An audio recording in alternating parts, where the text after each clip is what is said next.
Program Empowering Leader adalah sebuah program pengembangan kapasitas kepemimpinan untuk leader di SMS Finance. Program yang disusun khusus sesuai dengan kebutuhan dari perusahaan ini membahas tentang 3 kompetensi penting untuk seorang leader bisa menjalankan perannya sebagai seorang empowering leader.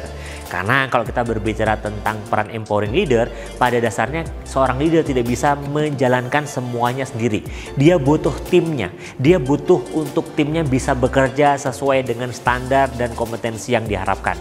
Dan untuk itu, seorang leader wajib untuk mengembangkan timnya, memastikan kualitas setiap anggota timnya sesuai dengan yang diharapkan oleh organisasi.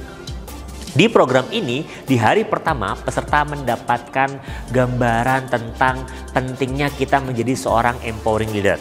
Tujuannya adalah di hari pertama ini, peserta bisa memahami mindset seorang empowering leader. Karena skill selalu membutuhkan mindset. Kita punya skill dan juga tools untuk menjalankan peran kita, gak akan berguna kalau kita nggak punya mindset yang dibutuhkan untuk kita bisa menjalankan peran dengan baik. Setelah mindset dari peserta sudah terbentuk dan peserta paham apa itu empowering leader, hal kedua yang kemudian dikembangkan adalah dengan mulai menyelesaikan masalah atau belajar tentang skill problem solving.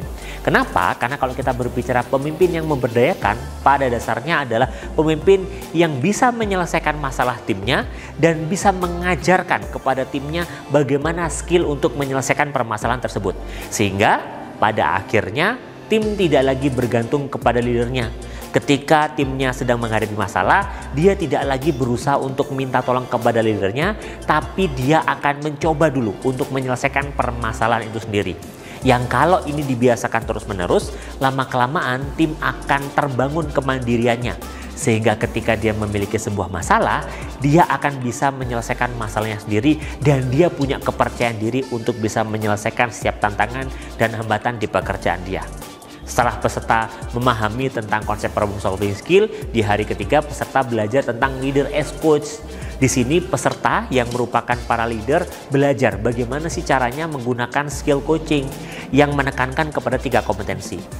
Yang pertama, bagaimana membangun kedekatan dengan tim. Yang kedua adalah bagaimana menjadi pendengar yang aktif. Dan yang ketiga adalah bagaimana mengajukan pertanyaan efektif, pertanyaan yang memberdayakan, dan pertanyaan yang membuat tim bisa mencapai performa terbaiknya. Setelah itu, di hari terakhir juga ada aktivitas value internalization lewat aktivitas outbound, di mana pembelajaran di hari pertama, hari kedua, dan hari ketiga di-challenge atau kemudian diuji melalui sebuah game-game yang itu mencoba untuk melihat kembali pemahaman peserta dan mindset peserta. Apakah sudah benar-benar memahami konsep empowering leader melalui studi kasus dan permainan di lapangan. Program 3 hari ini harapannya bisa membantu para leader di SMS Finance kedepannya sehingga bisa meningkatkan performanya, bisa meningkatkan kompetensinya, yang pada akhirnya bisa memastikan performa perusahaan di tahun 2023 bisa meningkat sesuai dengan yang diharapkan oleh manajemen.